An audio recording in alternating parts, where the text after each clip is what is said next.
¿Cómo estudiar las Escrituras para enseñar? Lección número 6. ¿Qué debemos hacer en la exégesis? Debemos trasladarnos al texto bíblico y en el texto bíblico nosotros tenemos que realizar la exégesis. Tenemos que pensar primeramente en el tiempo bíblico. Tenemos que trasladarnos a la época en que fue escrito el libro, la Escritura. Dos principios muy claves, hermanos, no se olviden. Aprender a leer con cuidado el texto. ¿Se acuerdan? El libro de Efesios capítulo 3 dice que leyendo, lo cual podéis entender cuál sea mi conocimiento. Debemos, amados hermanos, aprender a leer muy bien el texto bíblico y hacer las preguntas apropiadas al texto.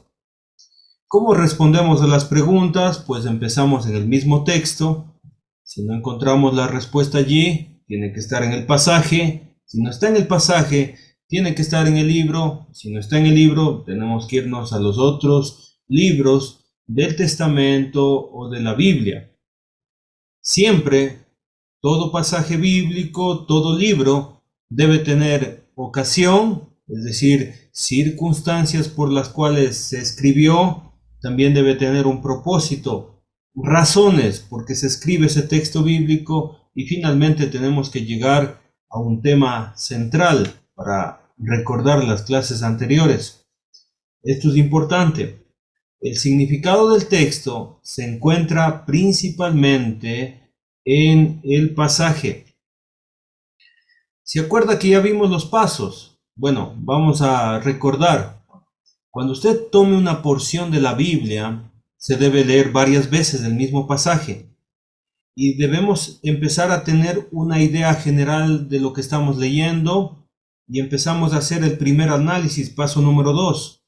Debemos preguntarnos de qué se está hablando, cuál es el tema y establecer los posibles límites, desde qué versículo hasta qué versículo es la porción bíblica, el pasaje.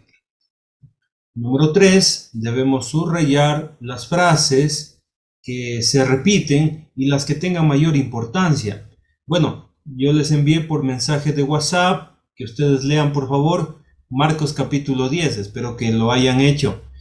Hasta aquí era la tarea, el deber que les envié.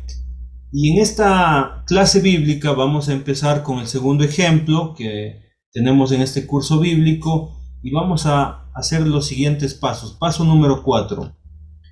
Realizar preguntas de texto. Paso número 5. Realizar preguntas de contexto. Si hay alguien que no ha asistido a estas clases, le digo que en YouTube tenemos en la primera clase, la segunda clase, cómo realizar las preguntas de texto y de contexto. Y 6, debemos confirmar los límites, es decir, después de haber hecho un análisis, volvemos a decir dónde empieza, dónde termina el pasaje. Número 7, definimos la ocasión y también el propósito. Y número 8, definimos el tema central y las ideas principales. Así que vamos a irnos al libro de Marcos, capítulo 10. Muy bien. Antes de abrir la Biblia, quiero enseñarles lo que ocurre en los evangelios. El evangelio trata de la venida de nuestro Señor Jesucristo. El propósito por el cual Él vino,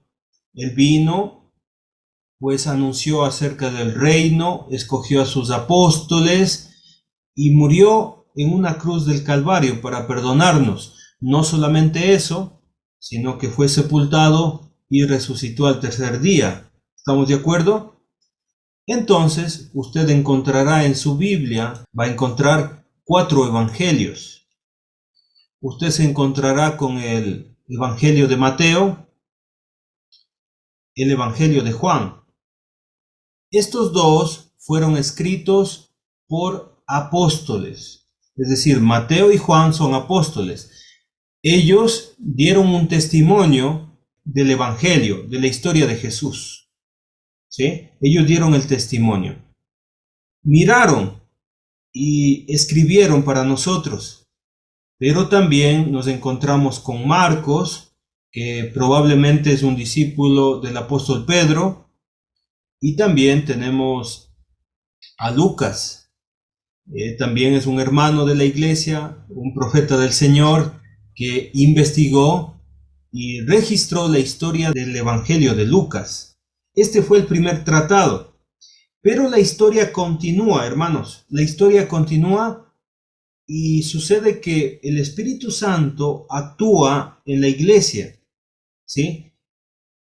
El escritor Lucas decide hacer la segunda parte, es decir, de la historia de la iglesia. Ese libro se llama el libro de los Hechos. Entonces nosotros encontramos esta estructura, amados hermanos, en el Evangelio, en el Nuevo Testamento, ¿sí? Dos apóstoles que escribieron, dos profetas que escribieron la historia que se desempeña en el primer siglo. ¿Estamos de acuerdo? Muy bien. Les pido por favor que abramos el Evangelio de Marcos para continuar. Marcos capítulo 10. Muy bien. Aquí encontramos Marcos capítulo 10, está en su Biblia. Voy a utilizar una Biblia con títulos del editor. Muy bien. ¿Cómo les fue con la lectura y los límites a propósito? ¿Están de acuerdo con los límites que se estableció ahí por el editor? ¿Están de acuerdo? ¿Sí? ¿Verdad? ¿Están de acuerdo? Muy bien.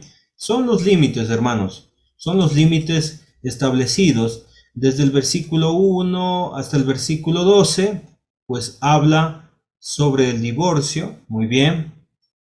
Desde el versículo 13 hasta el versículo 16 se habla acerca de los niños que venían a Jesús. Está muy bien. Y vamos a quedarnos aquí, hermanos queridos. La historia del joven rico, que se encuentra desde el versículo 17 y va a terminar hasta el versículo 31. Es un pasaje un poco largo, pero muy, muy interesante. Le quiero mostrar algo antes de empezar, hermanos. Usted va a encontrarse en este caso con una referencia textual. ¿Lo notó? Aquí dice, mire, Mateo capítulo 19, versículos 16 al 30 y Lucas capítulo 18, versículo 18 al 30. ¿Qué significa eso? Significa que la misma historia está registrada en 3 libros. Es decir, usted va a encontrar esta narrativa en este caso, por Marcos, también va a ser descrita por Mateo y por Lucas. Ahora, ¿por qué razón se escribe el mismo mensaje en diferentes libros? Bueno, se escribe por testimonio. Es un principio bíblico, por ejemplo, que siempre debía haber 2 testigos para que el mensaje sea fidedigno. Es una ley establecida desde el Antiguo Testamento. En este caso tenemos 2 apóstoles que dan testimonio, en este caso del Evangelio, ¿sí? Pero también, como les mostré hace un ratito, tenemos a 2 profetas. Uno es Marcos y el otro es Lucas. Ahora, hay un problema. Si usted leyó el contexto, usted se encontró en el libro de Marcos. Es la pregunta. Usted se encontró, por ejemplo, se encontró la palabra joven. Es la pregunta. ¿Alguien de ustedes encontró en el libro de Marcos la palabra joven? No existe, ¿verdad? En el pasaje, desde el versículo 17 hasta el versículo 31, no encontramos la palabra joven. Pero usted notará, por ejemplo, en el texto que estoy teniendo yo, en esta versión, sí existe el título, el joven rico. Entonces, ¿de dónde sacan este título? Usted se preguntará. Entonces, vamos a a irnos a los otros pasajes para entender lo que está sucediendo. Por ejemplo, vamos a empezar con Mateo capítulo 19, versículo 16 al 30. Y mire lo que vamos a encontrar. Le va a gustar esto. Mateo capítulo 19, 16 al 30. Muy bien. Dice la historia. Aquí está, mire, el joven rico. El mismo título. Pero mire lo que dice en el versículo 20. ¿Quién lo lee? Versículo 20. El joven le dijo, todo esto lo he guardado desde mi juventud. ¿Qué más me falta? Muy bien, excelente hermanita. Muchas gracias, muchas gracias. Entonces, nos damos cuenta que sí, efectivamente el libro de Mateo sí dice joven. Entonces es un detalle para nosotros. ¿Se dio cuenta? Entonces ya tenemos una característica que no se mencionó en el libro de Marcos. ¿Estamos de acuerdo?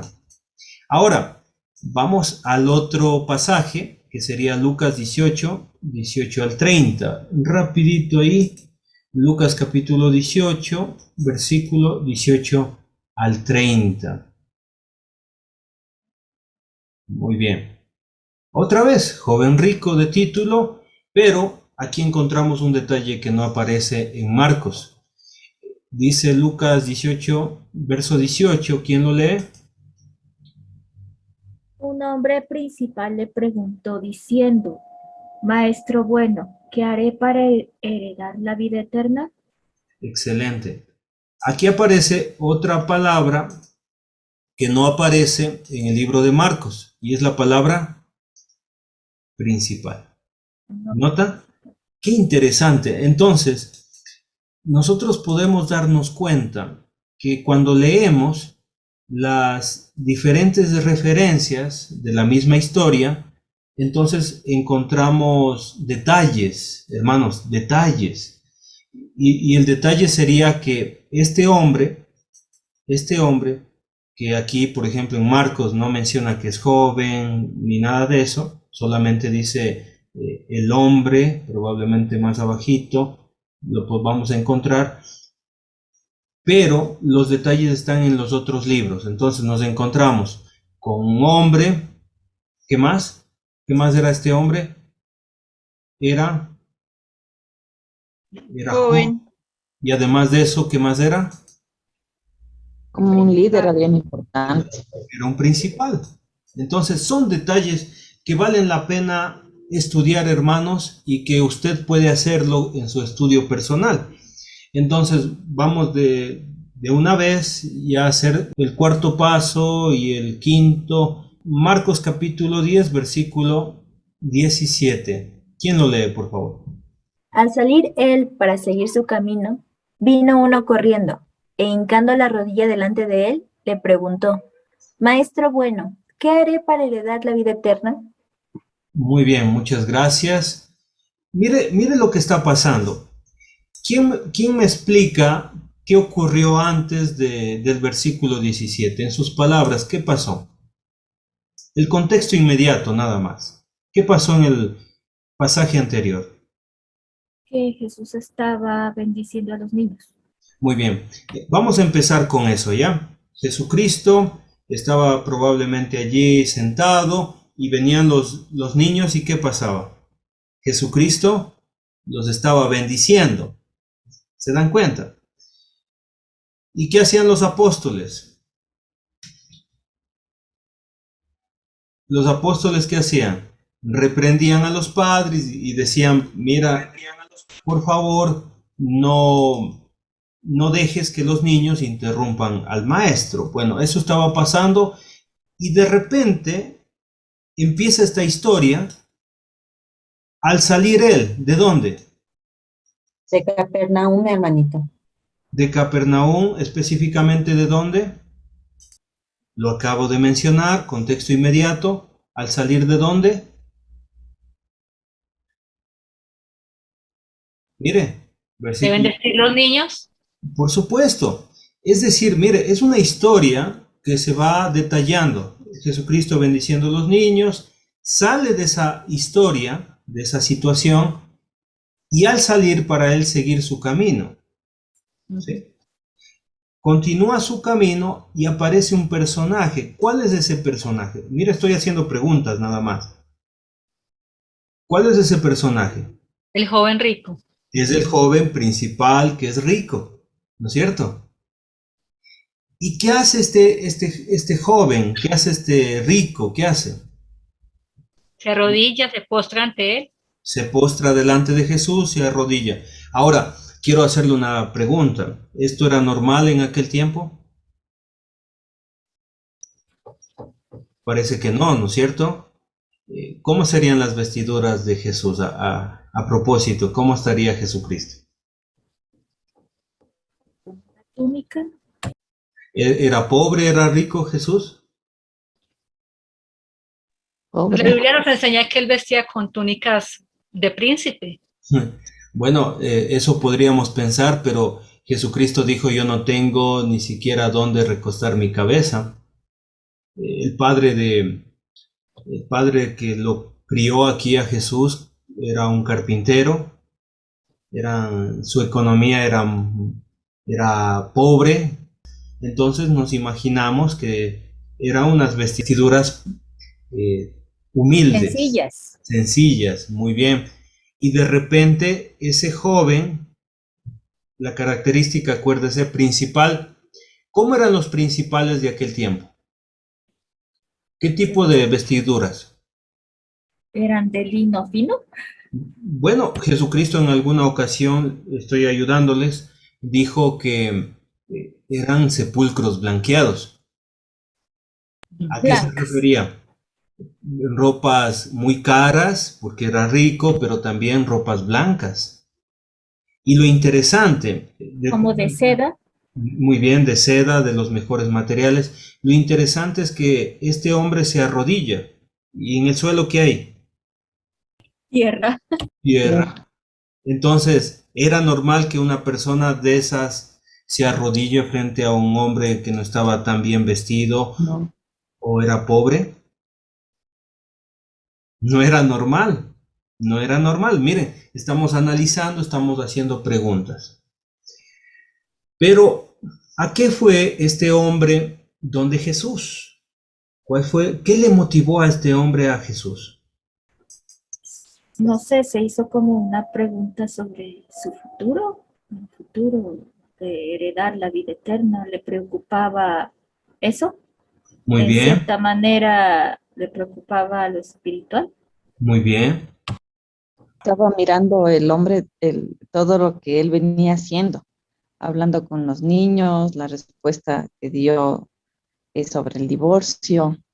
Entonces, pienso que dijo, bueno, él está dando todas las respuestas y yo estoy buscando una. Pero hay un detalle, Gabriela, hay un detalle que el texto bíblico dice vino uno corriendo, es decir, no estuvo allí, no estuvo allí, sino que vino corriendo. Pero la pregunta es, ¿qué le motivó a hacer esta pregunta? Porque tratamos de entender lo que estaba pasando y cómo lo hacemos haciéndonos preguntas. ¿Qué le motivó a este hombre a arrodillarse frente a Jesús? Estaba diciendo algo, Claudia, que es interesante, que le importaba la salvación, ¿era verdad? Y conocer como su futuro, o le Conocer preocupaba su en futuro. cierta forma su vida espiritual, o conocía de las escrituras. Muy bien.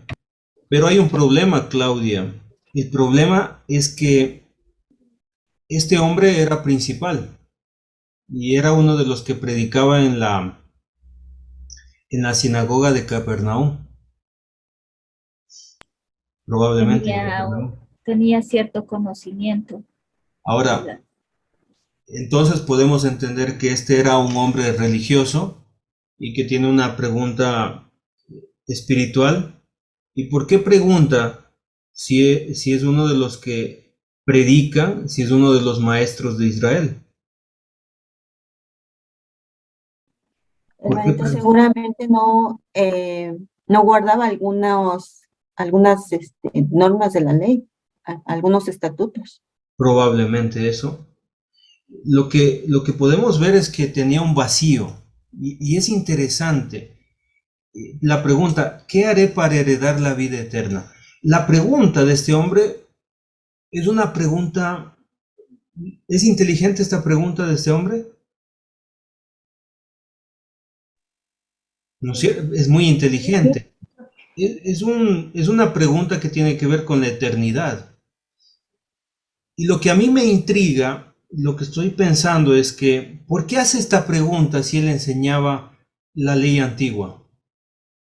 ¿Por qué hace esta pregunta si él era el que enseñaba en la sinagoga? Pues Porque se regían por la ley y ellos sabían que tenían que cumplirla toda entonces me imagino que decían, no, bueno, yo no estoy cumpliendo todo al pie de la letra y tenía dudas de su tenía salvación, dudas. Ajá. ¿no es cierto? Tenía dudas de la Sabía salvación. que le faltaba algo, sabía. Exactamente, parece Sentía, que le estaba probable. faltando algo. Pero, ¿cómo se dirige al Señor Jesús? ¿Cómo se dirige? Maestro bueno. Maestro bueno. La pregunta para ustedes, a ver, la pregunta ¿es correcto este adjetivo para el Señor Jesucristo? Maestro bueno. ¿Son ciertas esas dos cosas? Sí, Sí, son pero ciertas. son, Era maestro, era un rabí, porque tenía discípulos y era bueno. Lo sabemos porque nosotros ya hemos estudiado mucho y decimos sí, es bueno. Pero mire lo que dice el Señor Jesucristo, versículo 18. ¿Quién lo lee? Verso 18. Jesús le dijo, ¿por qué me llamas bueno? Ninguno hay bueno, sino solo uno, Dios. Muy bien, la pregunta que quiero hacer ahorita, y es una pregunta más profunda, es una pregunta de exégesis, porque el exégesis se trata de hacer buenas preguntas. ¿Qué estaba haciendo Jesucristo con el versículo 18? Cuando leemos el versículo 18, ¿qué estaba haciendo Jesucristo? ¿Qué le trataba de decir a este hombre?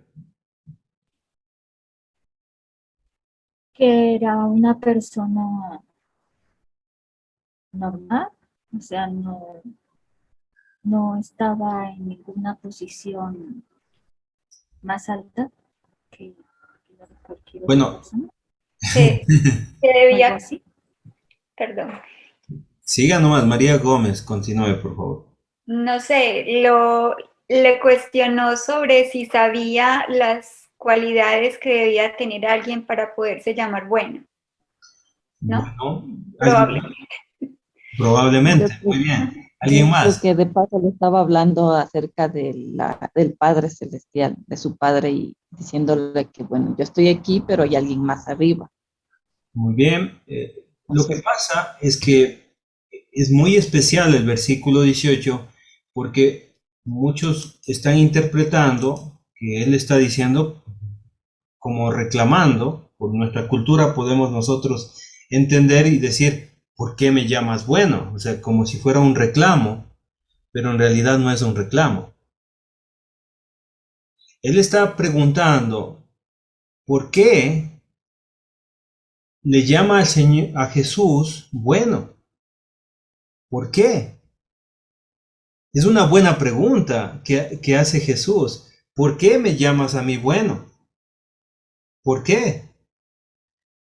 Es como decir, hermanos, ¿por qué me llamas a mí eterno? ¿Por qué me llamas a mí santo? ¿Entendemos la implicación? ¿Por qué me llamas a mí así?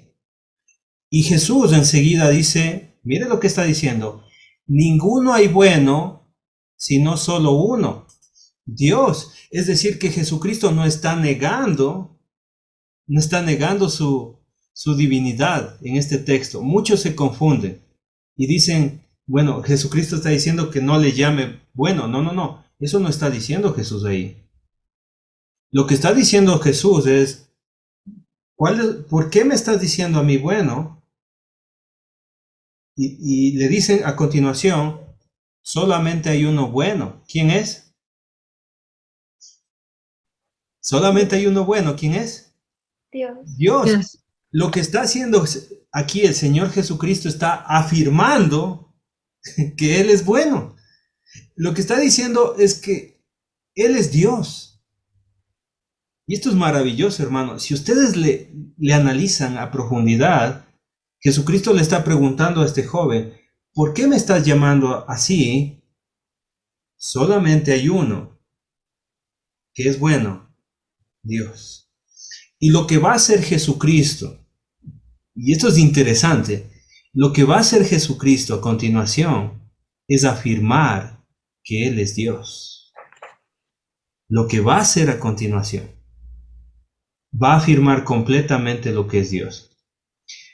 Bueno, yo tuve que ayudarles un poquito en el versículo 18 para no estancarnos ahí en ese versículo, pero no es una negación de que Jesucristo es Dios, más bien es una afirmación, hermanos queridos, es una afirmación que Jesucristo es Dios porque Él es bueno. ¿De acuerdo? Él es bueno, amados hermanos. Versículo 19, ¿quién lo lee? Los mandamientos sabes: no adulteres, no mates, no hurtes, no digas falso testimonio, no defraudes, honra a tu padre y a tu madre. Muy bien. Voy a pedirles un favor especial a los hermanos que ya me escucharon este estudio bíblico. Creo que lo di un día viernes, no me acuerdo. Y los de Ibarra, por favor, aguántese en las ganas. Claudia también creo que ya me escuchó este estudio bíblico. Aguántese en las ganas. Y quiero que respondan, hermanos queridos, en el versículo 19, menos los que les dije, ¿cuáles son los mandamientos que mencionan el versículo 19? ¿Cuáles son? ¿Cuáles son estos mandamientos del versículo 19? A ver, ¿cuáles De son? Moisés, ¿no? Mándeme. Los mandamientos de Moisés, que dio Moisés. Muy bien, excelente, hermanita Mari. Son los mandamientos de Moisés. Muy bien, excelente. No adulteres, no mates, no hurtes, no digas falso testimonio, no defraudes, honra a tu padre y a tu madre. Son mandamientos de Moisés. Ahora, cómo responde este joven principal que es rico? ¿Cómo responde? Asintiendo que sí, que él los cumplía. Yo he cumplido todo eso, todo eso.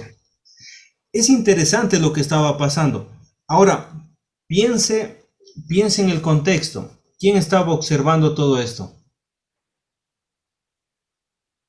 Los discípulos. Los discípulos. ¿Qué pensarían cuando Jesucristo le está predicando a este hombre y le está diciendo todo esto?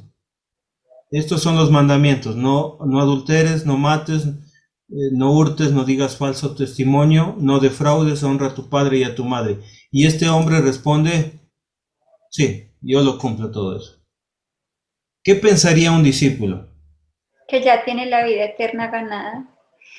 Este hombre, pues está cumpliendo todo. Además de este hombre, ¿quiénes estaban ahí en ese momento? O sea, ¿quién estaba alrededor? ¿Solo los discípulos o había más personas?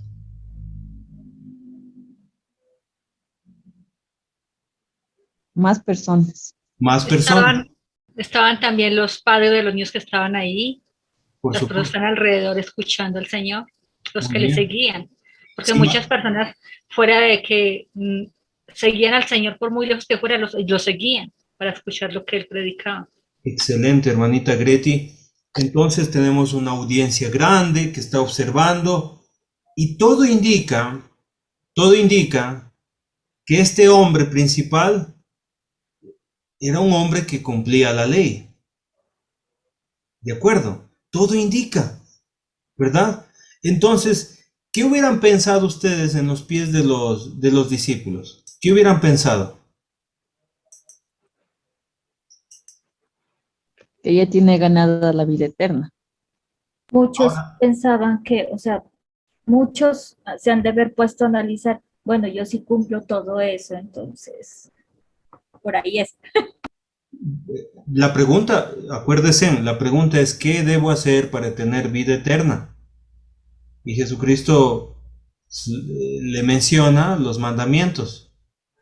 Los mandamientos, y este hombre dice, ¿qué dice este hombre?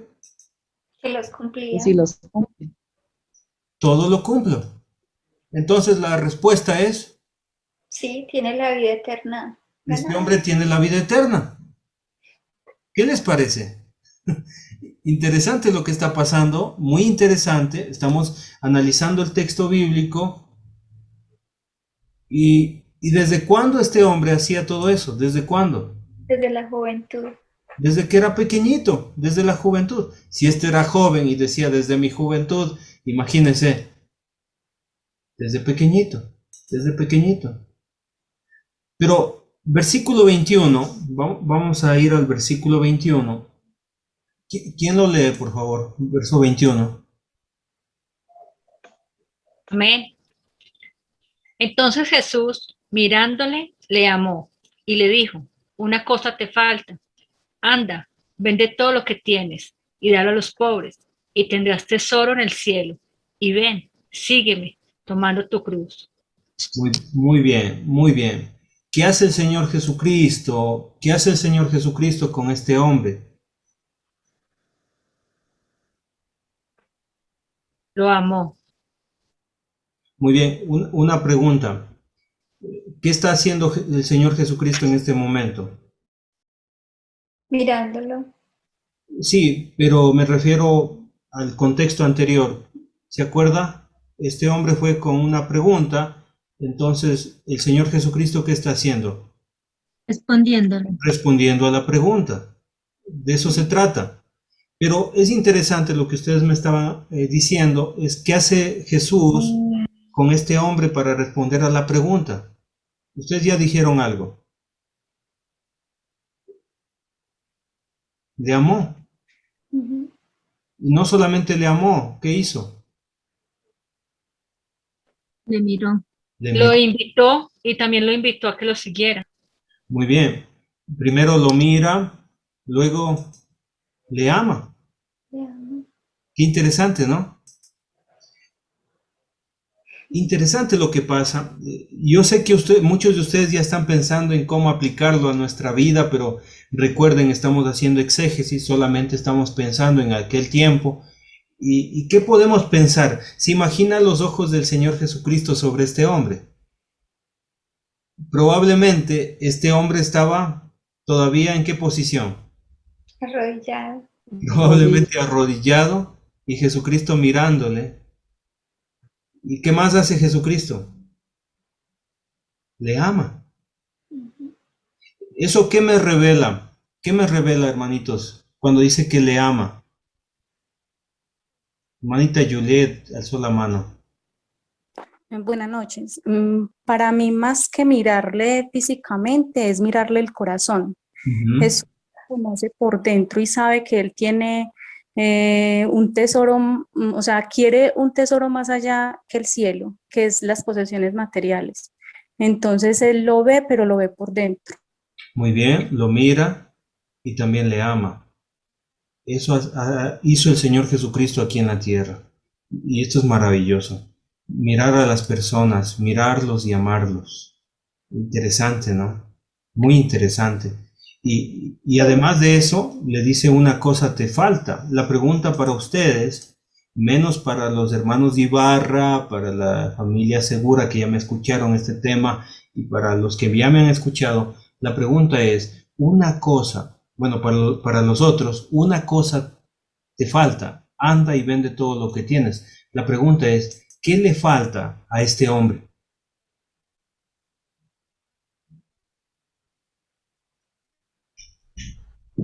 ¿Qué le falta? Amar a Dios por encima de todo. ¿En dónde lo dice? No por inferencia, porque algo le faltaba y parecía que tenía todo con los mandamientos que había mencionado Jesús ¿Ya? un momento antes. Está muy bien, está muy bien. ¿Alguien más que le ayude? Está muy bien, pero Ujú. ¿alguien más? Ser como él era. Le más falta le- seguir el ejemplo. Una cosa te falta, le dice. La pregunta es, ¿qué le estaba faltando a este hombre? Recuerden, contexto, contexto, no se olviden del contexto. Una cosa te falta.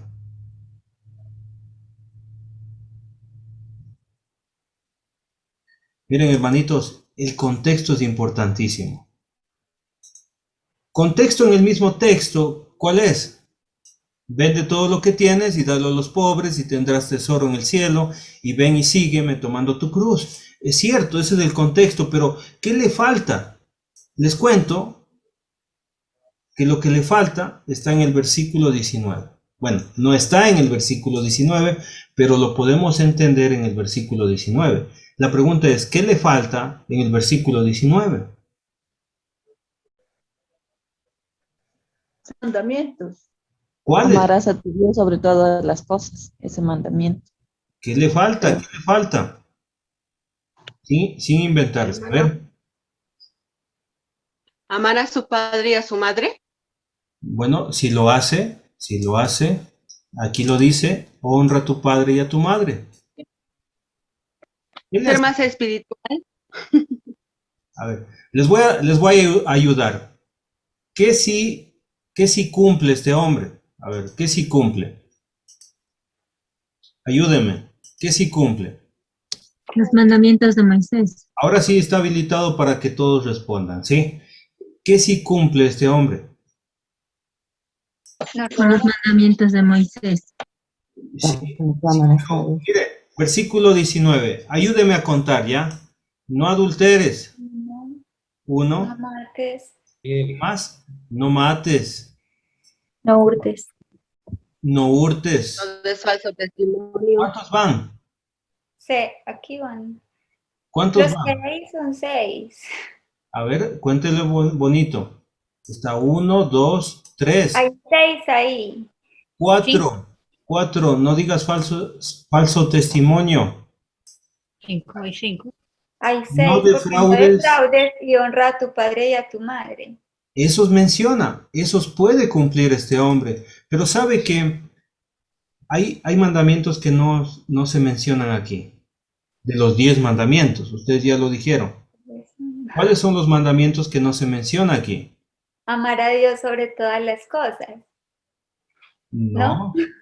Amar al prójimo. Como a ti mismo. No, eso están inventándose ahorita la respuesta. Los 10 mandamientos, 10 mandamientos. No tendrás dioses ajenos. A ver, vámonos de mí. al texto bíblico. Los 10 mandamientos, ustedes van a encontrar aquí, cito, debajo de su Biblia, aquí van a encontrar una letra pequeñita. Éxodo 20. ¿Sí? Abajo está una línea, es una referencia textual, y abajo van a encontrar la dirección de esa cita, ¿sí? La referencia. Dice Éxodo capítulo 20. 20. Entonces vamos a los 10 mandamientos, para que no anden inventando, por favor, no hay que inventar, hay que... Yo estoy en el Éxodo 20, pero el único que me falta es codiciar. La codicia de resto. A ver, vamos viendo. ¿Faltaban cuántos? Estaban 6, faltaban 4. 4. Muy bien. Vamos a leer, ¿ya? Ustedes me ayudan cuál le falta, ¿no? Y habló Dios todas estas palabras diciendo, yo soy Jehová, tu Dios, que te saqué de la tierra de Egipto, de la casa de servidumbre. No tendrás dioses ajenos delante de mí, no te harás imagen, ni ninguna semejanza de lo que esté arriba en el cielo, ni debajo en la tierra, ni en las aguas debajo de la tierra.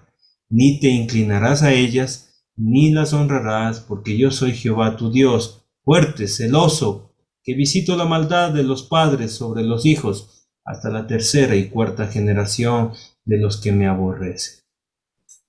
¿Sí? Y hago misericordia a millares, y a los que me aman y guardan mis mandamientos. ¿Cuál es este mandamiento? ¿Lo mencionó Jesús? No. No. Entonces este es uno de los que no mencionó Jesús. No te harás idolatría. ¿Estamos de acuerdo? Versículo 7. Versículo 7. No tomarás el nombre de Jehová tu Dios en vano, porque no dará por inocente Jehová al que tomare su nombre en vano. ¿Este mencionó Jesús? No. No. Ya tenemos dos, hermanitos. ¿Sí? Versículo 8. Acuérdate del día de reposo para santificarlo. 6 días trabajarás y harás toda tu obra, mas el séptimo día es reposo para Jehová tu Dios. No hagas en él obra alguna, tú, ni tu hijo, ni tu hija, ni tu siervo, ni tu criada, ni tu bestia, ni tu extranjero que está dentro de tus puertas. Porque en 6 días hizo Jehová los cielos y la tierra, el mar y todas las cosas que en ellos hay, y reposó en el séptimo día. Por tanto, Jehová bendijo el día de reposo y lo santificó. ¿Este estaba? No. No. Aquí están todos, hermanos. Están 3, ¿verdad? ¿Cuáles eran? La idolatría, versículo 7, tomar el nombre de Jehová en vano y guardar el día de reposo. Eso Jesucristo no mencionó. ¿Estamos de acuerdo? Versículo 12, honra a tu padre y a tu madre para que tus días se alarguen en la tierra que Jehová tu Dios te da. Este sí estaba, ¿verdad? Sí. Sí estaba. Ya, verso 13, no matarás. También Sí está. estaba. No cometerás adulterio. Sí, Sí estaba. No hurtarás. También también estaba. estaba. No hablarás contra tu prójimo falso testimonio. También está. También estaba. Ahora sí, hermana Juliet. No codiciarás la casa de tu prójimo.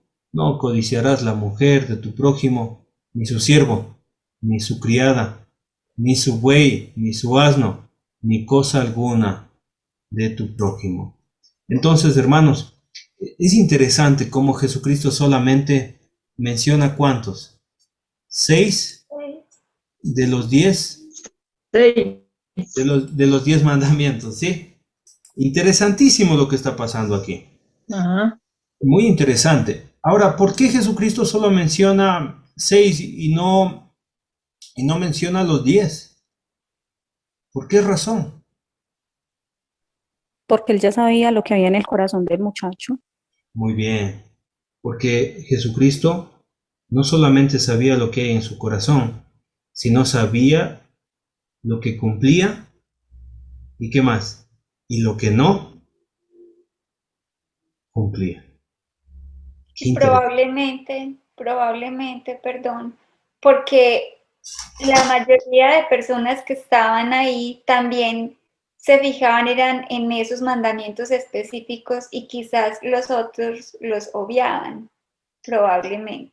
Pues como estaba enseñando, Muy bien. me refiero a que normalmente se dejan llevar por lo que se ve externamente, lo más evidente, y probablemente eso también estaba pasando ahí, no sé.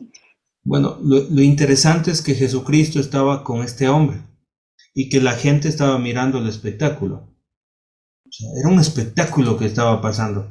Lo que estaba sucediendo era que Jesucristo está tratando a un principal de la sinagoga, un joven rico, con las vestiduras blancas, sucias, arrodillado delante de Jesús, humillado. ¿Sí? Ahora, ¿qué pasaría por el corazón de este hombre? A ver, ¿qué pasaría por el corazón de este hombre?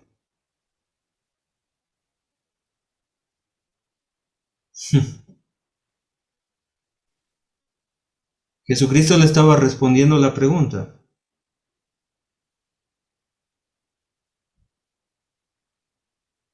A ver, ¿qué pasaría por el corazón de este hombre?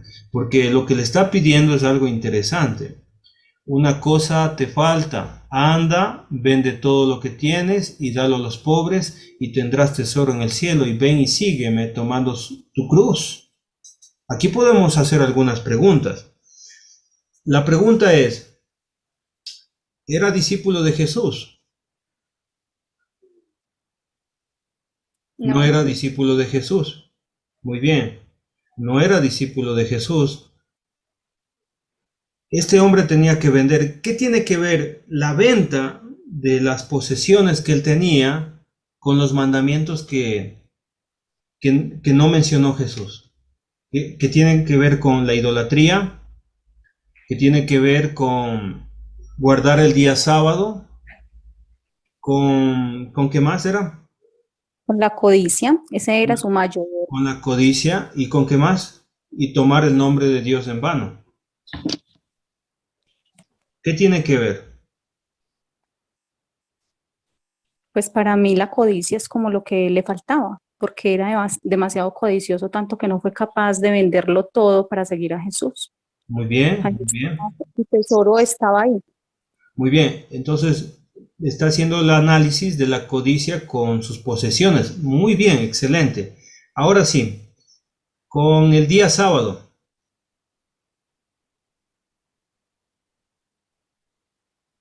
¿Por qué no guardaría este hombre el día sábado? Para poder trabajar y atesorar más, ¿no? Muy bien, pero hasta ahí nomás para que respondan los demás. Está muy buena estudiante, mi hermana Juliet. Ahora los demás. Quiero escucharle a la familia Segura, a la hermana Greti, el hermano Stal, a todos los que quieran responder. Muy bien. ¿Qué tiene que ver el sábado con lo que le pide el Señor? Vende todo lo que tienes. A ver. Yo pienso, hermano, que muchas veces cuando las personas tienen posesiones, tienen, por ejemplo, empresas, almacenes, muchas veces dicen, no, pero es que el domingo o el día sábado es el día que más se vende, el día que la gente descansa, entonces va y compra, entonces por no guardar ese día quieren hacer más riqueza. Vamos a trabajar, hoy es el día que toda la gente sale, entonces por hacer más riquezas no guardan ese día. Pero nosotros nos han enseñado con la palabra de Dios que es el día que vamos a guardar para el Señor, porque es el día que vamos a adorarle y agradecerle por todo lo que nos da todos los días, que son 6 días en la semana. Entonces, este hombre, por ejemplo, no guardaba el día sábado, el día de reposo, porque era un hombre que quería atesorar para la vida, en lo terrenal, lo material. Lo interesante es que ¿en qué ley nos encontramos? En ese momento, en Marcos capítulo 10, estábamos en la ley antigua Ley del Antiguo o Testamento. en la ley de la iglesia, en el nuevo pacto.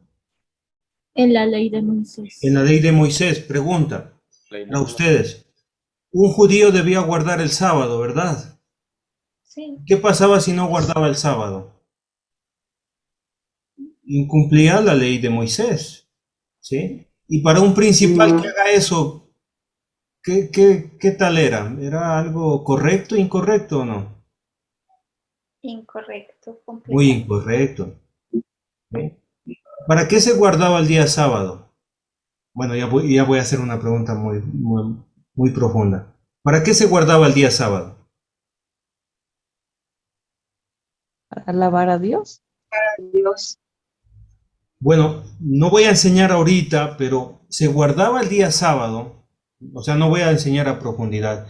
Se guardaba el día sábado, hermanitos, para acordarse que Dios lo sacó de la tierra de Egipto. ¿Sí? Debían guardar el día sábado porque el Señor los liberó, ¿sí? ¿Por qué más? Número 2, porque el Señor Jesucristo reposó. Bueno, el Creador, Dios eterno, reposó el séptimo día y lo santificó ese día. Entonces un judío no debía trabajar el sábado. ¿Y qué estaba haciendo precisamente este hombre? Trabajando. La pregunta para ustedes, ¿este hombre era un hombre fraudulento, tenía riquezas por negocios ilícitos o no? No sabemos. Yo creo que no. Se supone que no. Este hombre era correcto en sus negocios. Se metía con las personas dando mentiras o algo así. No. ¿No? Daba buen testimonio de los demás.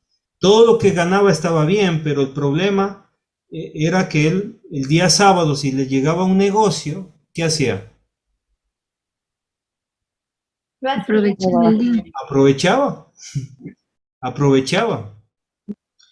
Hay una cosa, y también en relación, no sé si ahí era todavía el diezmo, o bueno, como hoy la ofrenda, de pronto también este hombre no estaba dando lo que correspondía. También querría decirle esto, Cristo, que no estaba dando lo suficiente a la iglesia y que tenía que despojarse de todo, no dar lo que le sobre, sino lo mejor. ¿Podría también referirse a eso? Bueno, las evidencias que encontramos aquí es que este hombre no guardaba 4 mandamientos. Y el mandamiento ya vamos analizando, ¿no? La codicia, que ya lo mencionó la hermanita Juliet. Estamos hablando de el sábado, que nosotros inferimos que por trabajar él dejaba de guardar el sábado. ¿Qué más? Otro mandamiento más. Usted mencionó también la idolatría y en una clase usted nos enseñaba que de pronto el dinero también se vuelve como en un dios para nosotros. Eso Muy recuerdo. muy bien, Gaby. La Como idolatría. la provincia. La idolatría. El mismo dinero se convertía en Dios. ¿Y en qué lugar estaba el dinero para este hombre? En el primer lugar, En el primer lugar, entonces cometía idolatría también. Sí, tremendo problema que él tenía. Y bueno, hay otro mandamiento. ¿Cuál es? No tomarás el nombre de Dios en vano. ¿Y qué pasaba con este hombre? ¿Qué podemos pensar sobre este mandamiento? A ver. No tomarás el nombre de Dios en vano. ¿Qué significa este mandamiento? A ver, significa que decía el nombre de Dios por cualquier cosa. En este caso, es muy probable si le decían, y esta mercadería me garantizas que es buena. ¿Y él qué decía? Lo juraba. Te lo juro, Te lo juro por Dios. en el nombre del Señor, Jehová de Dios, de los ejércitos, que esta mercadería es buena. Se lo ponía por testigo en cosas falsas, probablemente. Muy bien, probablemente este hombre estaba usando el nombre de Dios en vano. Lo hacía, bueno, lo podemos inferir, que sí. Tremendo problema. Por eso, hermanos, al parecer, estamos estudiándolo, lo que le falta en el versículo 21, lo que le falta, una cosa es, vende todo lo que tienes y dalo a los pobres y tendrás tesoro en el cielo y ven y sígueme tomando tu cruz. ¿Qué estaba haciendo el Señor Jesucristo con él? Probándolo, No solamente probándolo, poniéndolo en evidencia. bueno, sí, poniéndolo en evidencia, pero él está respondiendo. Oh, sí. Está respondiendo a la pregunta. ¿Qué tengo que hacer para heredar la vida eterna? La solución para ti, amigo mío, le está diciendo. La única solución para ti es vende todo, vende todo. Y dejarás de ser codicioso, empezarás a guardar el sábado, empezarás a no tomar el nombre de Dios en vano y dejarás tu idolatría. Joven rico principal, vas a hacer eso. Entonces entendemos que es un caso particular, no se refiere a todas las personas, se refiere a quién, A ese rico. a ese hombre. La exégesis me ayuda a entender lo que está pasando. Hermanos, yo sé que ya tienen ganas de decir, nosotros también. Debemos, pues, ¿no es cierto? Tienen esas ganas de decir eso. Pero como estamos en un proceso de aprendizaje, estamos aprendiendo el texto en su tiempo. Ya habrá momento, ya vamos a llegar, hermanos, ya vamos a llegar a la hermenéutica y vamos a enseñarles a hacer las aplicaciones correctas. Pero en este momento estamos aprendiendo que sí podemos entender la Biblia haciéndole preguntas. ¿Sí? Ahora, ¿qué más le pide el Señor Jesucristo a este hombre? Versículo 21, ¿qué más le pide? que le dé todo a los pobres. Eso es una cosa. ¿Qué más le pide aparte de eso? Que lo siga. Que vaya, le siga y tome su Bien. cruz. Le está diciendo, sígueme.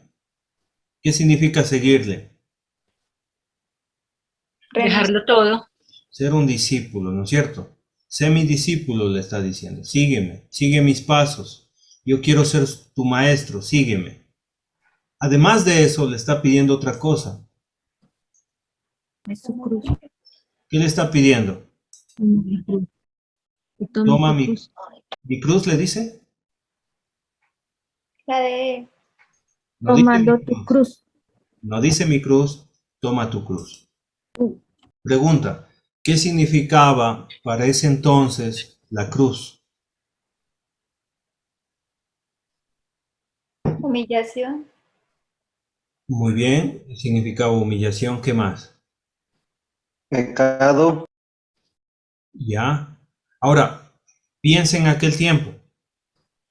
A las afueras de Jerusalén se encontraba un monte. Ese monte se le llamaba el monte de la calavera porque tenía figura de una calavera y ese monte se llamaba el Gólgota. Cada vez que usted entraba a la ciudad, usted miraba personas crucificadas. Si usted hubiera sido un judío de aquel tiempo, cuando le mencionan cruz, qué cosas le vendrían a su mente? Morir. Morir. Esa es la respuesta, morir. Pero una persona que iba a morir no solamente sufría la muerte, sino que antes de la cruz, ¿qué pasaba? Tenía que Lo cargar la castigaban. cruz. Cargar la cruz. Castigo. ¿Sí? Lo... ¿Sí? Ahora, piensa en esto. Cuando Jesucristo dice esta frase, toma tu cruz, ¿a qué se refiere? ¿A qué se refiere? Toma tu cruz.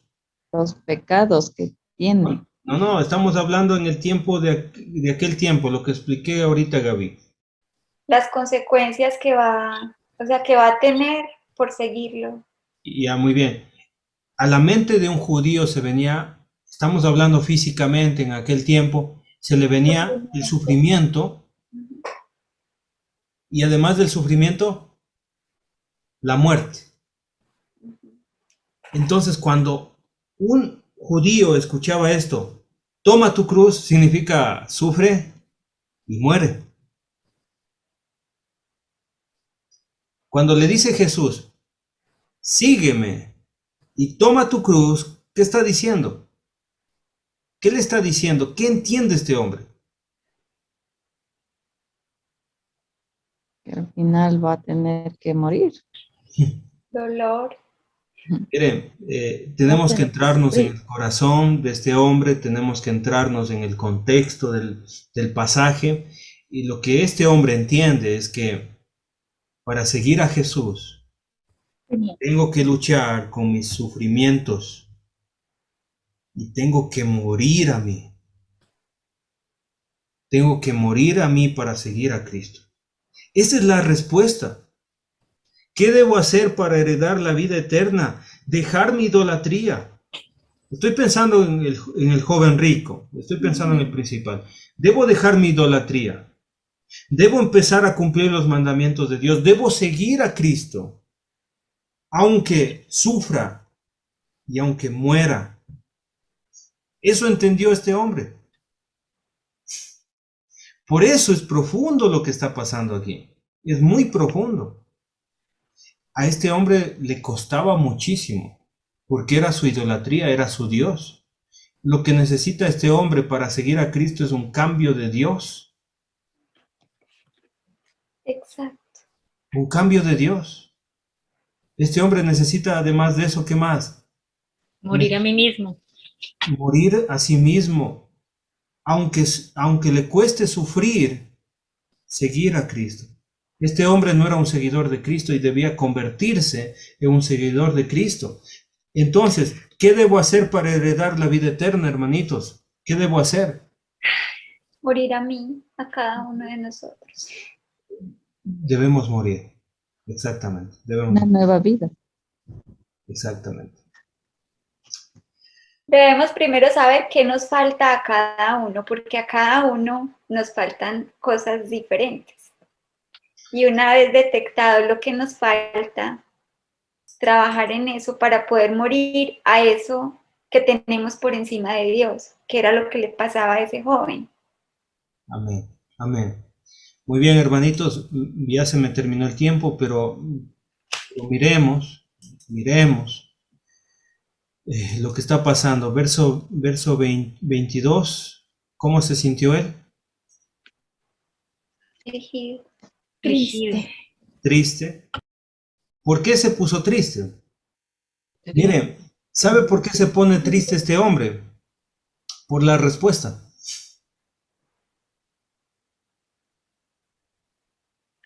Se pone triste por la respuesta, porque fue a preguntar a Jesús, ¿qué debo hacer para tener vida eterna? Jesucristo le acaba de responder y se pone triste por la respuesta.